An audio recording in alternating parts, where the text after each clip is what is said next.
right here. Hey, everybody. Welcome back to Soulganize Your Life.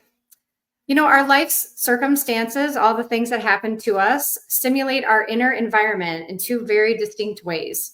One is through the psychological separate sense of self, which we call the ego. And the other one is through our divine soul connection to all that is. So, why is it important to know the difference?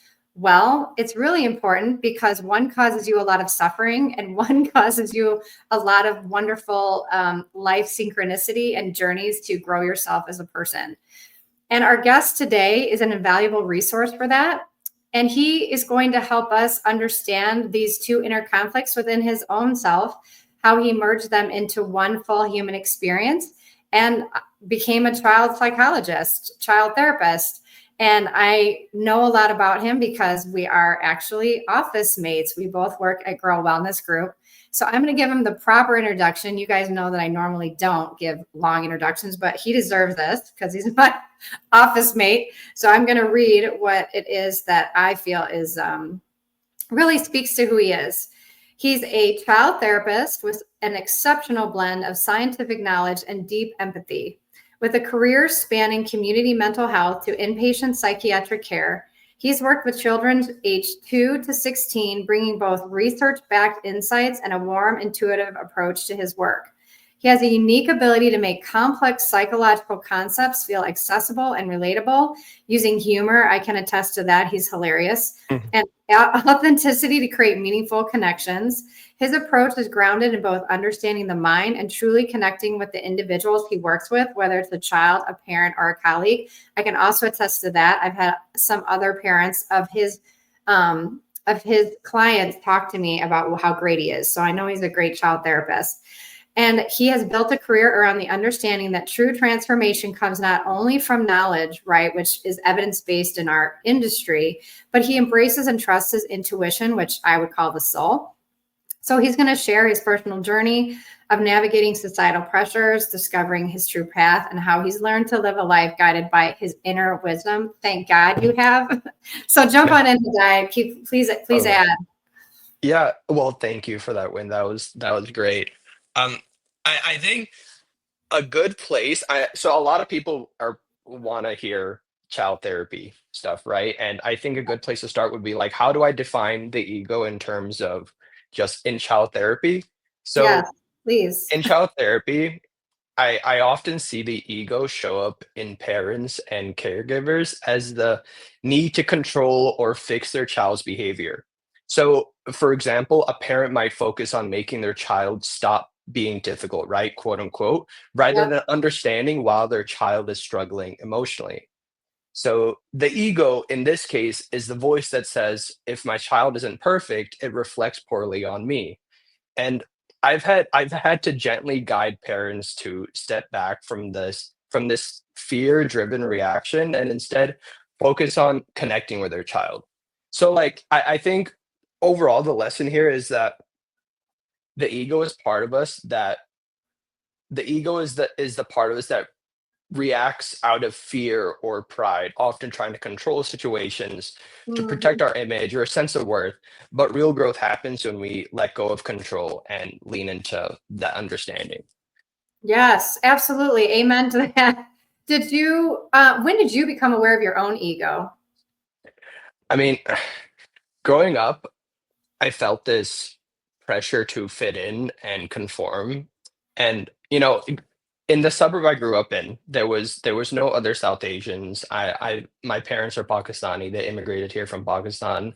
So, I was the only Muslim kid, the only Pakistani kid in this school of just no one who looked like me. Mhm. So, um, and I'll take you through my journey here a little bit, right? Like I Yes. learned to suppress parts of myself to avoid standing out too much.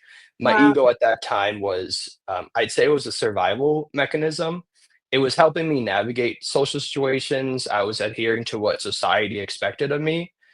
It was a voice that kept telling me that I had to be someone I wasn't in order to be accepted.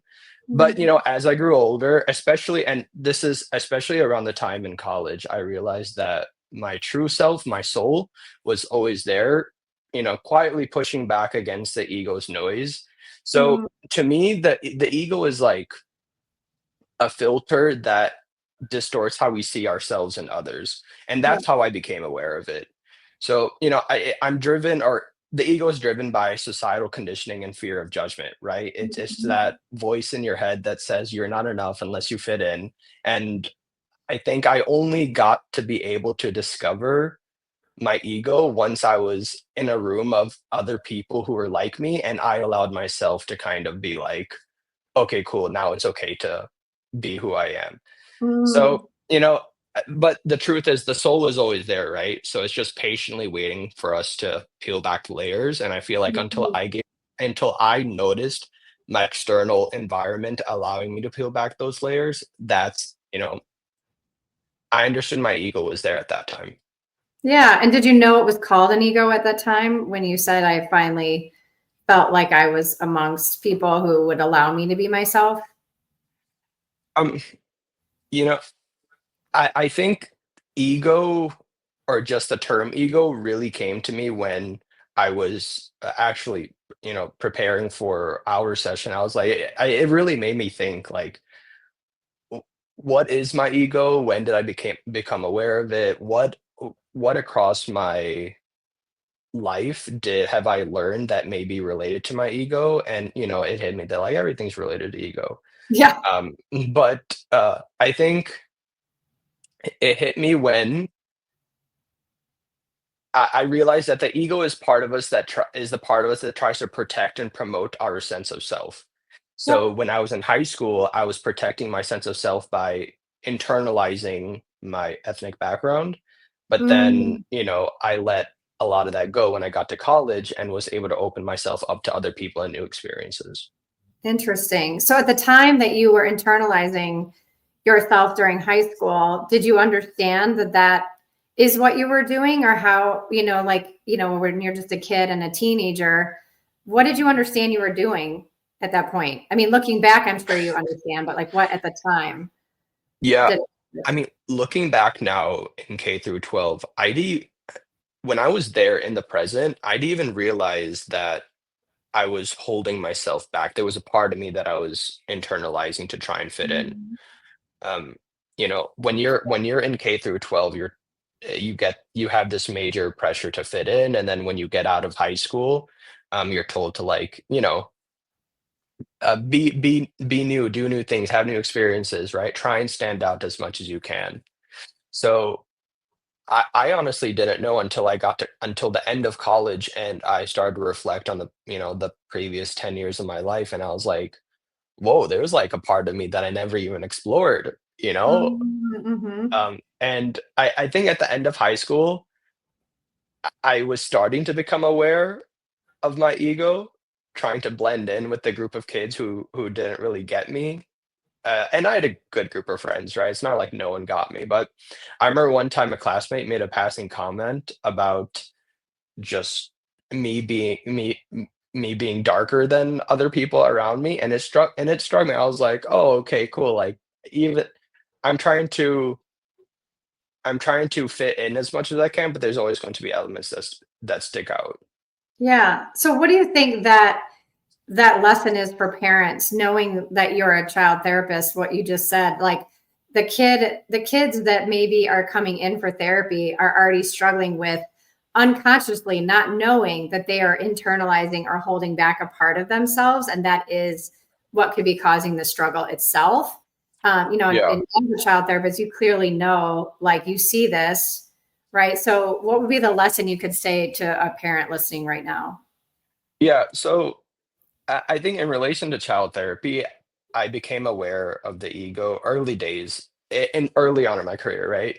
I remember working with a particularly challenging family, and actually, I think this speaks to somewhat of my ego also. My ego wanted to prove I had the answers, that I could fix everything, but I quickly learned that therapy isn't about fixing. It's No. about holding space for growth. Yes. The moment I realized that I didn't need to be perfect was, not only humbling for me, but I was able to translate that same mindset to the parent, right? Like, how do we hold space for your child in their unique way, and what are the strategies that you can implement in your routine to provide space, that tends to their unique challenges, right? So Mm, the lesson here for parents would be like, that the ego can creep into even the most well-intentioned work, right? All parents are well-meaning, right? sure. Mhm. But the soul reminds us to show up with humility and a genuine desire to help. And when parents can engage with their child's therapist, ready to learn and understand that their process needs to be changed, I think, then the Mhm. ego lets us be a bit more present. Not only the is the therapist able to do his or her best work with the parent, but the parent is able to make the real changes that they need to make to help accomplish their goals. Yeah, so I'm sure that can be shocking for a parent, right? Where they're bringing their kid in and kind of shoving it in and maybe like, hey, can you fix this? And you're like, well, Yeah. actually, it's the interaction between you and the child that we're going to be working on. I'm sure that can be a little bit of like a shock to a parent sometimes. Yeah, as much as I am evidence-based, I try and also bring in, uh, I'd say mindfulness is evidence-based also, but I try and a lot of the work is calming the parents, right? Like Mm, their kid isn't doing well in school, they aren't making friends, they're engaging in these behaviors that they're like, dude, what's going on, right? Like I'm trying everything that I can, but my kid is still doing all this different stuff. But um, taking a step back, understanding neurodivergence, and not letting your ego as a parent get hurt, and mm, understand that a special needs child needs special needs parenting is a real mindset change to make. yeah. Oh, wow.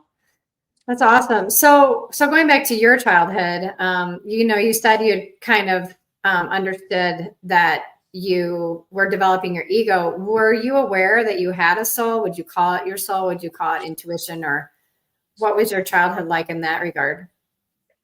Well, okay, here. I can do this in one of two ways. Do you want me to answer relating to me or relating to in child therapy You, first? your Me? life. Okay.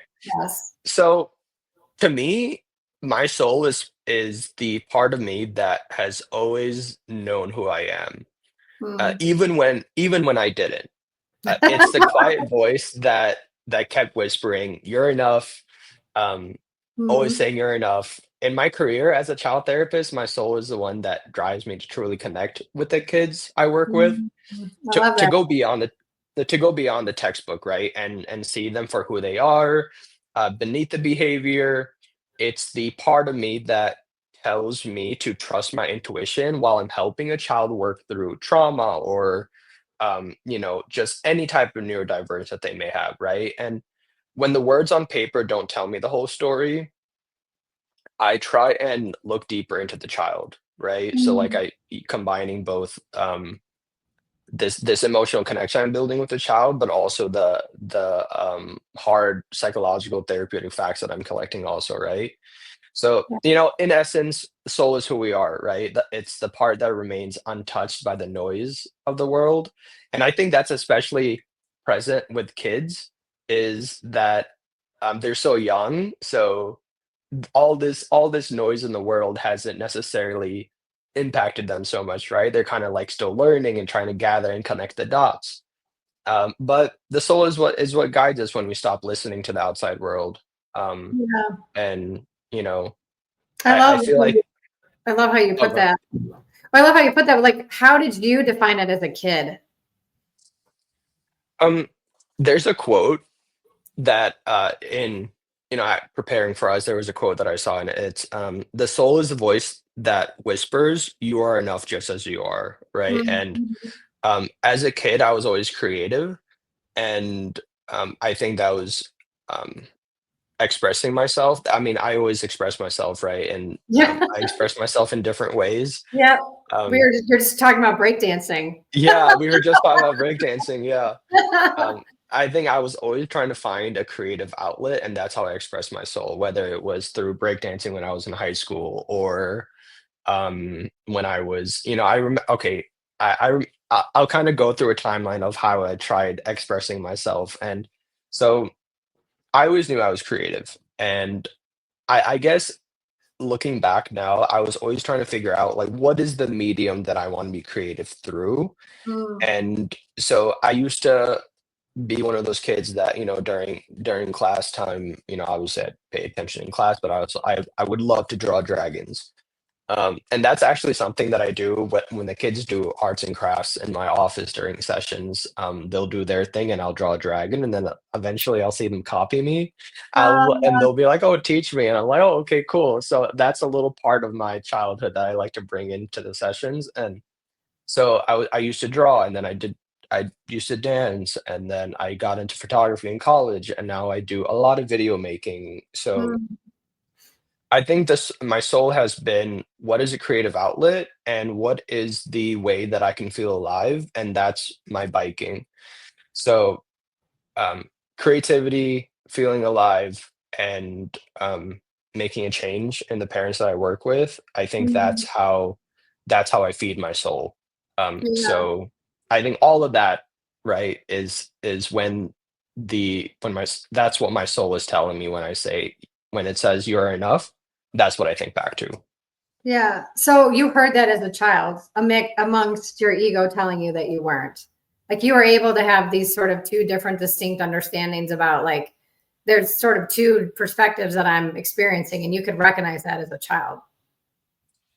I had to look back at it. But in high school, I knew that there was some creative process that I was looking for. I Hmm. didn't know exactly what. And back then, no one really talked about mental health, even if it Yeah. was 10, 10, 12 years ago, right? We didn't talk about mental health. So I didn't know what I was looking for, even though that's what my actions were kind of presenting as. But I was always trying to be enough. But now when I answer the question of um, what makes me enough, it leads me to, this like, oh, I see that this entire process that I had to go through in K through 12 and college, and learning different ways to um, express myself creatively, and just try new experiences, is what keeps my soul happy.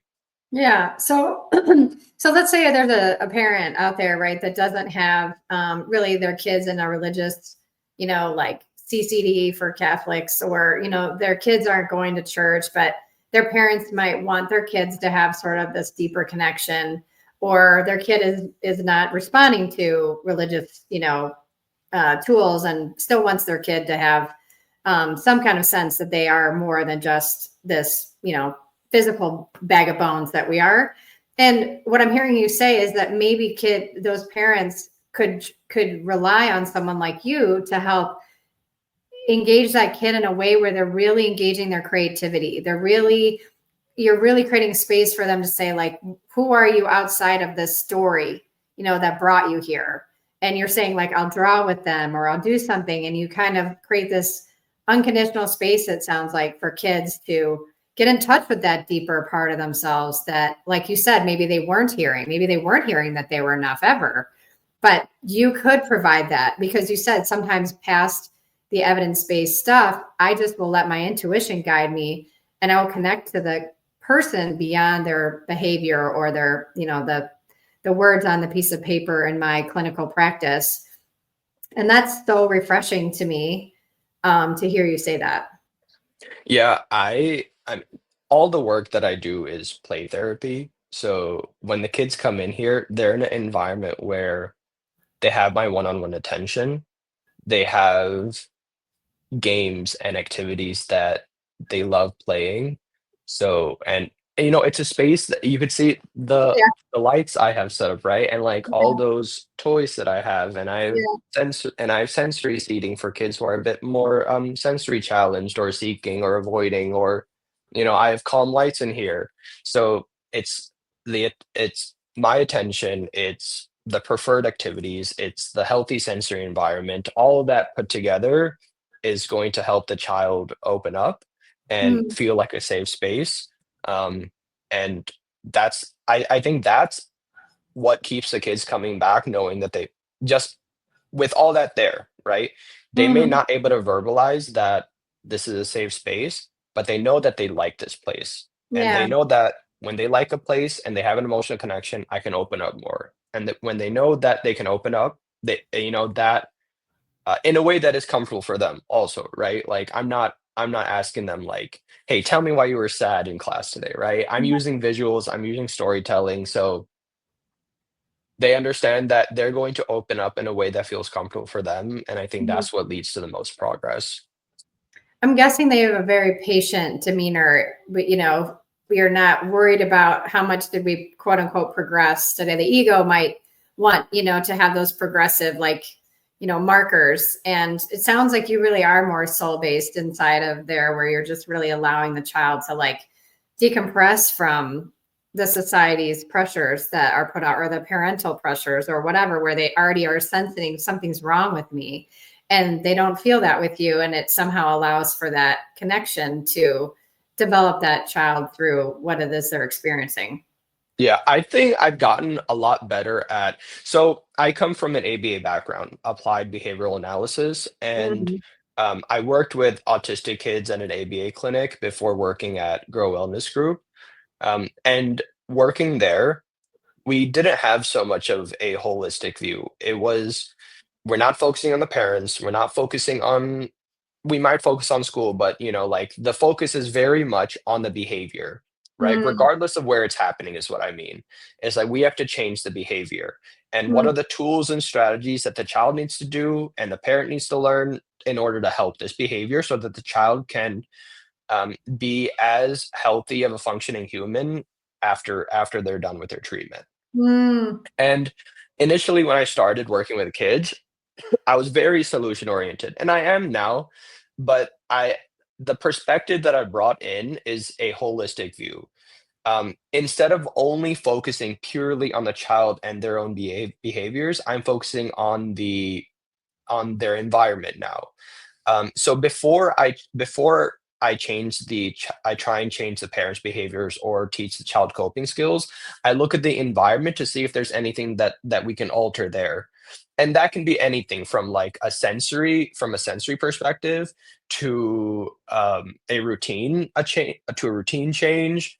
And then I start kind of working my way down to the child. So I'd say initially I was very child centered, and now as much as I am still child-centered, I bring in a more holistic view, which helps me with that emotional connection that I'm building with the child and the parents. That it gives way to, like, if this one strategy isn't going to work for the parents, that is super child-centered, maybe altering the environment to something easier that they can do. The mm. other thing too is, and this is probably the biggest lesson that I've learned across my entire career is, um, in ABA, the thing that they teach you is you want to, I'm forgetting the word right now, but the first 15 to 20 minutes of a session with a child is purely emotional connection. Mm, So I explain to parents like if you want your child to listen to you, to engage in some sort of task, you have to enter their world. If you're gonna yeah. tell your child if you're gonna tell your child to put their dishes away and you have no emotional connection, they're less likely to listen to you. So if you Mm, can keep that emotional connection high and then state the task or instruction that you want them to engage in, there's going to be so much less friction. It's like your child is upstairs and you're downstairs and you tell your child there's ice cream on the table, they're obviously going to listen to you because there's some sort of emotional connection there when you say there's ice cream on the table. But when you tell them, "Hey, come downstairs to clean up the dishes," there's n you're asking them to enter your world before showing interest in what they're doing or validating what they're doing. So a simple change there is showing your interest in what they're doing for 2 seconds, telling them, "Hey, it might be hard to transition, but can you please do this?" That's going to break down so many more barriers, and that's you're also gonna keep that emotional connection high so that you're set up better for the rest of the day. Okay, so like I just want to go boo because you just blew my mind by what you just said. Like I have two teenagers, but that if we could just like, I'm speechless. I'm falling over my words. Like that was just so beautiful what you said and so simple, but so profound. Oh my gosh, like if the whole world, if I could share anything with the whole world, it would be that. Any parent, that's unbelievable, Hidayat. Like So well said, so well spoken. And I really appreciate what you said. That is, I mean, as a parent, I just pictured what you said. And I'm like, oh, right, right, right. Because when I grew up, right, the parents, my mom would say, because I said so, right? Why do I have to do the, because I said so, right? And Yeah. I would do it because, at that age, whatever, we didn't know, we couldn't not do it, right? But these kids these days have expanded souls. I swear to gosh, I think that we have a whole generation of kids coming in with expanded souls and won't just be okay with the typical egoic, you'll do what I say. And so Hmm. you're such a gift to these kids and also to the parents, by what you just said. And, the last question I want to ask you is, how do you work with kids that aren't in play therapy? I know you work with older kids, teenagers. So what are your other ideas around that? So how and this is a very broad view of things, but from 0 to 12, it's what can I add to my parenting? And then from 12 to 18, what can I remove from my parenting? Okay. Woo! Again, like Yeah. that's So wonderful wisdom. Oh my gosh. yeah, so when it comes to that older age, I look to see because at that age, from 12 to 18, the child is getting to a stage of development where they want to be independent. They're naturally Mhm. going to move away from their parents, right? And here the parents are trying to use the same strategies that they were when this kid was younger to try and maintain some connection with them. But, along with this child stage of development, there has to be some sort of parental development happening. And Mm, that's what I mean by what are the things that that we can remove in a healthy way to kind of give way to this normal stage of development that their child is experiencing. And that's what wow. I look at. So if there's an overbearing parent, right? Like who's placing all these consequences and adding all these punishments that this child has to be doing. And for one, I'm for consequences, right? Natural consequences, especially, right? If there's a lesson that you want your child to learn, right, that's all up to the parent. But a better way to do it, especially when a child is teenager, is how can we work towards the thing that you want rather than punishing the things that you're doing? So what Mm, I like to do is with the kids, the younger kids, the typical reward system that I'll do is, you get a coin for completing a task or whatnot. I have a coin-based reward system. But then with the kids, with the older kids, they'll have the same coin-based reward system, but they'll gain coins for not knowing something and then going and learning. So it's not only a reward for learning that they're getting, but they're getting an extra positive reinforcement for labeling something that they don't know and then actively engaging in the process to find out this answer to the thing that they don't know. wow, that's So amazing. it's prizing the process rather than the outcome that they've already established for themselves. That's going to give way to independence. The other thing too is instead of always taking things away, like can we come to an agreement where we have a routine where there's independence kind of in the day. So I'll talk with the family, right? Like if there's a 16-year-old who wants to make his own decisions, one of the things that I've done is there a span of a few hours during the week where this child can just make his or her own decisions without so much pushback from the parents? And Mm, that's been great because the child is like, okay, cool, I can make my own decisions now in a controlled way, of course. They can't be like skipping school or something, right? That fits into the parent routine that also gets them the need that they want at their developmental stage. that's amazing.